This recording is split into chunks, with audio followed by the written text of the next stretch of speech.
Tony Hadley's with me. It's wonderful meeting you. We were just chatting about the name Spandau Ballet, and it came from a fellow broadcaster, Robert Elms, in a toilet in Berlin, wasn't it? That is true. And he read the word Spandau Ballet on a toilet wall. Is that correct? Yeah, well, because when we started, we were 16. We were at Dame Alice Owen's school. We'd moved from the Angel to Potter's Bar.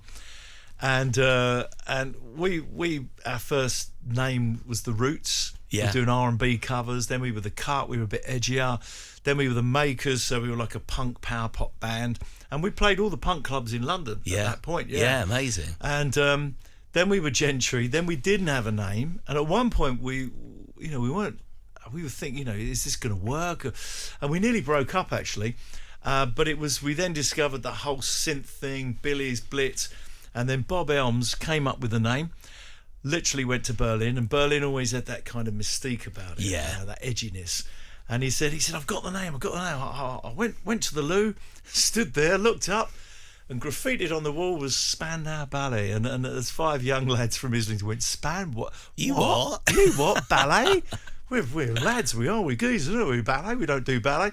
And anyway, that was it. And once we realised how to pronounce it, we said that would be the name. And now it's such a household name, isn't it? It rolls off the tongue. So familiar. You don't even think about it. But I suppose everyone's looking. I mean, if you look at the names of a lot of the bands in the 80s, Ultravox, Duran Duran, Culture Club, Classics Nouveau, Flock of Seagulls, Human League.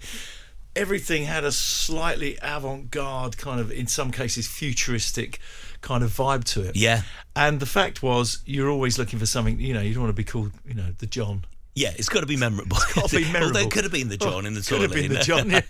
I must just ask you about Live Aid.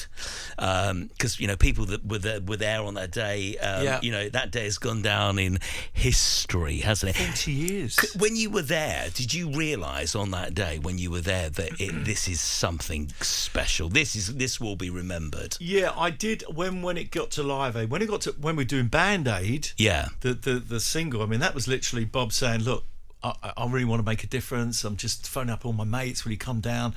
And us and the Duranis literally flew in from Germany, a bit worse for wear. So was it right that you turn up on that day? Yeah. Song? We flew in. You flew in for it. Yeah. Wow. And by the time that Bob had asked us to contribute, a bit of time had gone by, and all of a sudden the whole thing had just mushroomed, and there we were. And someone said, there's like 300 fans outside and loads of cameras and everything else. So we're all in the toilet, put a bit of makeup on, put a bit of hairspray, as you do. And there we were. And we turned up at, it was Psalm West, Trevor Horn's studio. And there was Midge, Bob, and all your contemporaries. Paul Weller, the Nanas, Status Quo, everybody and their dog were in the control room. And then I remember Bob saying, well, go on then, Hadley, go on, you go down and start. And I said, oh no. So of course I had to go down there, did a couple of takes, did my lines. And all your contemporaries are listening to you. Yeah. The it was pressure terrifying, must have... terrifying. And it was absolutely brilliant. Phil Collins, he did the drums, Sting, the Duranis. It was quite amazing. So at that point, we thought, wow, this is amazing. This is going to be great. But I don't think any of us, even Bob, thought it would lead to Live Aid. Mm-hmm. But Freddie was brilliant. He gave me sort of mentored me a little bit as a young singer, and just gave me a few tips as to who you are, what your responsibilities are as a lead singer. Can I ask what he said to you? Yeah, he was consummate. He really was, and he said to me, always remember that the lead singer is always the focal point. And he would sort of forget about the guitarist, the drummer, darling, don't worry about them, darling, and. You're the one that's got to carry this through. You're singing the melodies. Yeah. And there are going to be times on tour when you're going to be tired, you're going to have a cold, you're going to be feeling fluey. He said, but never apologise on stage. And if anything, be even more larger than life if you're feeling a bit worn down or whatever. And I thought that was brilliant advice. Just remember, you're the one that's got to communicate with the audience, both in a talky way, but also vocally as well. Yeah. And I just thought that was amazing advice. And he was just so lovely. And then a couple of years ago, we were in Australia, and we were there with the Queen Boys. They were there with Adam Lambert. And Roger came to one of our shows. And afterwards, we sat down, myself, Roger, Spike Edney, who's the unsung hero keyboard player with Queen. Yeah. And we just reminisced about times with Freddie and how brilliant he was, and one of the best voices ever. I always think of, that sad period when Freddie wasn't so well and he passed away. I've never asked anybody this, but obviously, you were a contemporary of his. You knew the Queen boys. How was that period for you, knowing that one of your, mates, one of your colleagues, as it were, was going through such a bad time? It's such an awful time if you had AIDS. Terribly sad. Terribly sad. I knew a few people around that time that had AIDS. One guy he was the chef at Olympic Studios, and he's such a lovely. And then I saw him again, and I just nearly didn't recognise him. And I remember the last time I saw Fred was Fred with Montserrat Caballé, Barcelona. Typically Fred is like a masterpiece, and she was lovely. Montserrat Caballé. Wow. And Fred was there, and I remember saying, "Hi, Fred, how you doing?" And he'd lost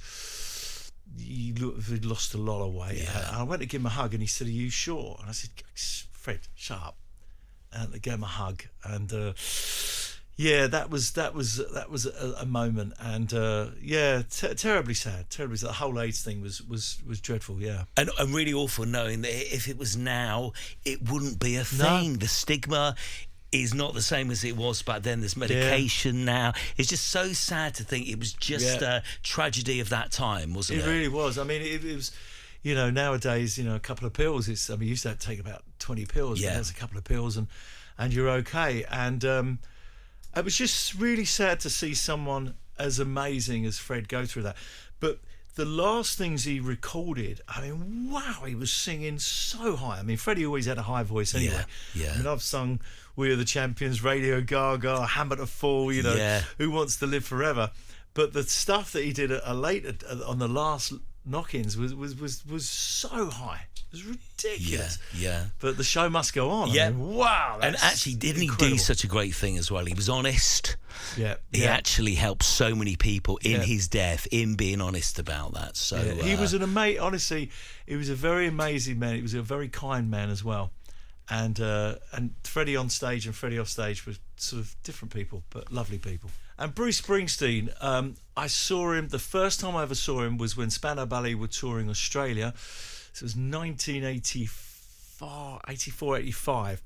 And I went to see Bruce Springsteen. I was just blown away. He was incredible. And I just think he's such a great songwriter, such a great storyteller. I wish I'd seen his show in New York. He did a one-man show just with a guitar. Such a showman, isn't he? Amazing. But get this right. So Paul Young, who's a great friend of mine. Yeah. So he was in LA. So I said, "What do you do?" He said, he's into his bikes, Harley Davidson, and so is Bruce Springsteen as well. So he said, "Yeah, I went riding with Bruce Springsteen." I said, "You what?"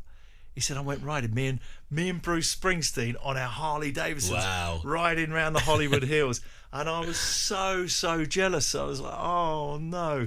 But I just think he's great. I saw him he was at the Arsenal as well. He played a gig there, and I want to see him when he comes back. Just a phenomenal performer. Virgin Radio.